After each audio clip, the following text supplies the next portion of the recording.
Halo sahabat semua, selamat berjumpa kembali di channel saya. Assalamualaikum warahmatullahi wabarakatuh.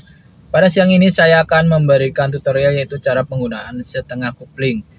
Bagi teman-teman yang sedang belajar mengemudi, perlu diketahui penggunaan setengah kopling itu wajib ketika kita akan belajar mengemudi terutama mobil manual.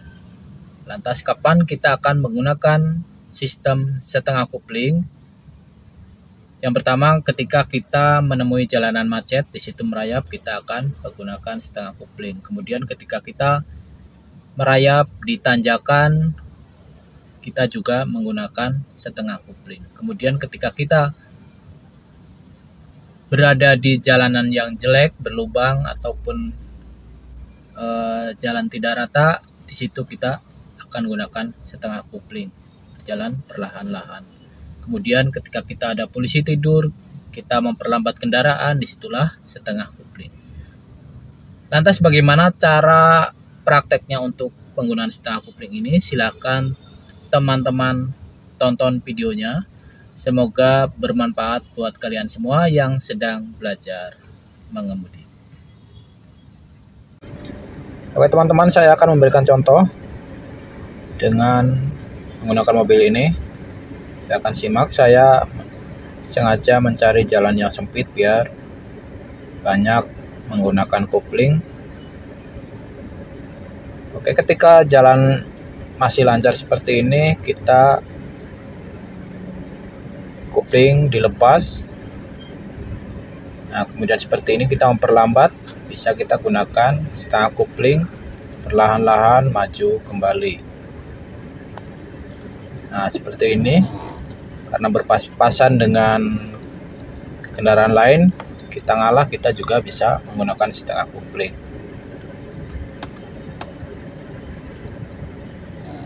Jadi setengah kopling itu sangat vital ya, harus benar-benar dikuasai ketika belajar mengemudikan mobil manual. Nah, seperti ini kalau sudah mobil dalam keadaan jalan, kopling kita lepas, jangan menempel ataupun kaki kita jangan menginjak pedal kopling. Karena bisa menyebabkan kanvas kopling cepat aus. Walaupun kaki kita tidak menginjak, cuma menempel saja, itu juga lebih baik jangan dilakukan. Biasanya kalau pemula seperti itu. Nah, seperti ini. Ketika kita berbeloknya tanpa hambatan, lancar, kita tidak perlu menginjak kopling. Tetapi kalau kita memperlambat kecepatan, kemudian di situ memungkinkan tenaga berkurang, kita injak kopling. Gunakan gigi 1. Kenapa saya selalu menganjurkan menggunakan gigi 1? Karena efektivitas ataupun mesin kita itu akan lebih bertenaga kalau menggunakan gigi 1. Jadi kita juga akan membuat mesin kita lebih awet, karena jika kita memperlambat atau kita dalam keadaan setengah kopling, kita menggunakan gigi 1 itu tenaganya akan lebih besar. Seperti ini, ketika kita berbelok, kalau belokannya tanpa hambatan, kita nggak usah injak kopling, kita cukup gas aja, ngurangi dengan injak rem. Tapi ketika kita mengurangi kecepatan, baik itu berbelok atau ada hambatan seperti ini kita perlu injak setengah kopling. Karena kalau kita nggak injak, mesin bisa mati.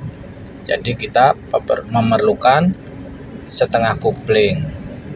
Kemudian jalanannya lengang atau lancar, kita lepas lagi koplingnya.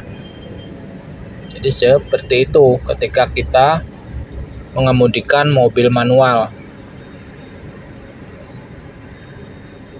Kemudian kalau berhenti, kita injak rem dulu, kemudian kita injak kopling. Jangan injak kopling dulu baru injak rem, nanti mobil bisa nyelonong. Nah, seperti ini.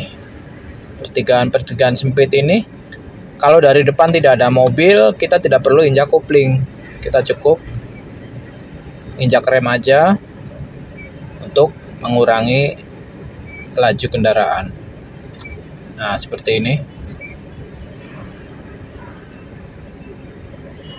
Saya memang sengaja nyari jalannya yang sempit biar teman-teman paham.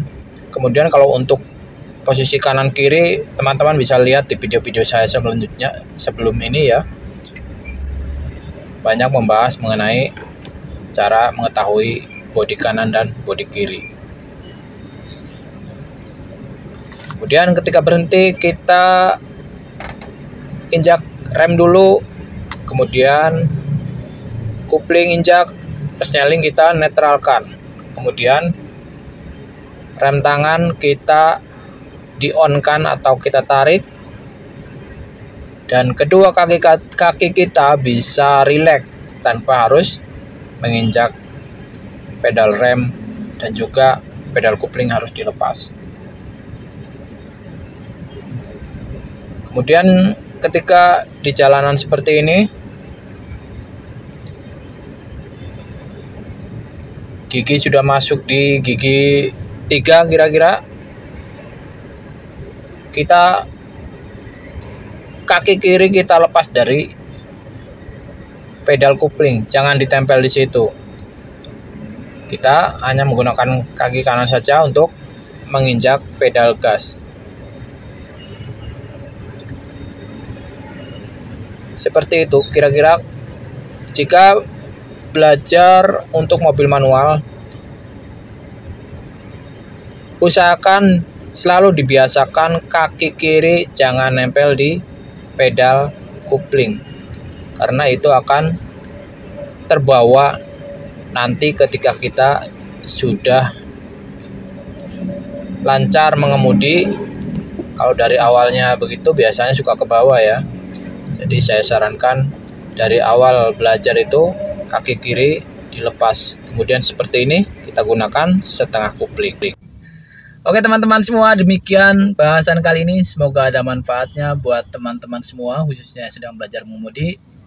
Sampai ketemu lagi di video-video saya selanjutnya. Wassalamualaikum warahmatullahi wabarakatuh.